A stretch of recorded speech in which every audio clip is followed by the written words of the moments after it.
অনেকে কোশ্চেন করবে যে ভাইয়া আপনি মনে হয় ইংরেজি পারেন না, বাংলা দেখে দেখা তারপর ইংরেজি পড়াচ্ছেন। ভাইয়া এটা সিস্টেম, এটা সিস্টেম। ইংরেজি শেখার নিয়ম কি? আগে ইংরেজি পড়তে হয় না আগে বাংলা পড়তে হয় বলো তো? কমেন্টে জানাও। আগে তুমি ইংরেজি পড়বা না বাংলা পড়বা? বলো, এই বলো, আগে ইংরেজি পড়তে হয় না বাংলা? আগে বাংলা, আগে বাংলা তারপর ইংরেজি। বুঝতে পারছি। তুমি যদি একজন প্রপার শিক্ষার্থী হয়ে থাকো, যদি একজন জ্ঞানবান শিক্ষার্থী হয়ে থাকো, তাহলে আমার কথার মিনিংসটা বুঝতে পারবা। আমার প্রাইভেট ব্যাচে যত শিক্ষার্থী ছিল, আমি ওদেরকে 22 থেকে 25টা টপ তোমাদের ইংলিশ ফার্স্ট পেপার থেকে সিন পড়াইছি, আনসিনও সেম, অতগুলো কিন্তু পড়াইছি। কিন্তু ওদের আমি এইভাবেই পড়াইছি, ওদের আমি বাংলা তারপর আমি ইংরেজি পড়াইছি। এটা নিয়ম। তুমি যদি এইভাবে জাস্ট 22 থেকে 25টা সিন পড়তে পারো, তুমি নিজে ইংরেজি বানিয়ে লিখতে পারবা।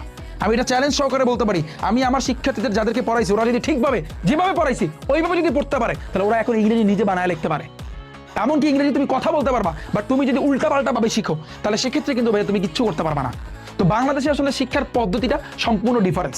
তো যার কারণে কিন্তু শিক্ষার্থীরা এই ইংরেজিতে এসেই কিন্তু মারা খায়। এটা আসলে কেউ বলে না, বাট আমি বলি, আমি বলি এবং এটা আমি জানি।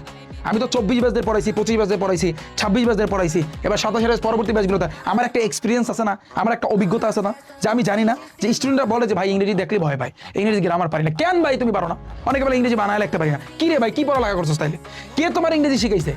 কে তোমার ইংরেজি শিখাইছে তুমি ইংরেজি বানায় লিখতে পারো না? ইংরেজি যদি বানায় না লিখতে পারো, এই সিচুয়েশন আইসা, এই পরিস্থিতি আইসা, তুমি এই বছর আইসা, তাহলে সেক্ষেত্রে ভাইয়া কিচ্ছু করার নাই। তার মানে তুমি যার কাছে পড়ছো সে তোমাকে ঠকাইছে, সে তোমাকে ঠিকভাবে পড়ায় নাই, হিসাব সোজা।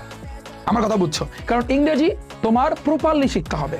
ভাই যে স্কুলে গেলাম, বের কর, আজকে ওই সিনটা বের কর, ওই মেয়েরজান বের কর, মেয়েরজানটা পড়ায় দেয়, শেষ। এটা কি পড়া? এটাকে পড়ালেখা বলে?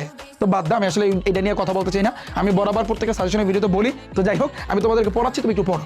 আমি যেভাবে পড়ো তুমি একটু এভাবে পড়ো। দেখো, একটু ফিল নাও, তুমি ফিল করো যে রিফাত ভাই কি বুঝাইতে চাচ্ছে। তুমি বেশি না, আমার ইংলিশ ফার্স্ট পেপারে আমার এই যে ইউটিউব চ্যানেলে গেলে আমি তোমাকে বলবো, তুমি একটা অভিজ্ঞতা পাবা, অভিজ্ঞতা অর্জন করতে পারবা, তুমি এটা বুঝতে পারবা। এই যে প্লে লিস্টে যাবা, যার পরে দেখবা এসএসসি ইংলিশ ফার্স্ট পেপার, এই মেহেরজানের ক্লাসটা একটু দেখো, একটু টাইম বের করে দেখো যে আমি কিভাবে পড়াইছি। একটা দুইটা ক্লাস দেখো, তাহলে তুমি বুঝতে পারবা যে রিফাত ভাই যে চিল্লাচিল্লি করে যে আমার ক্লাস দেখলে ইংরেজি বানায় লিখতে পারবে, এটার ফুল এটা বুঝতে পারবা। এখন তুমি ধরতে পারবা না। ওকে।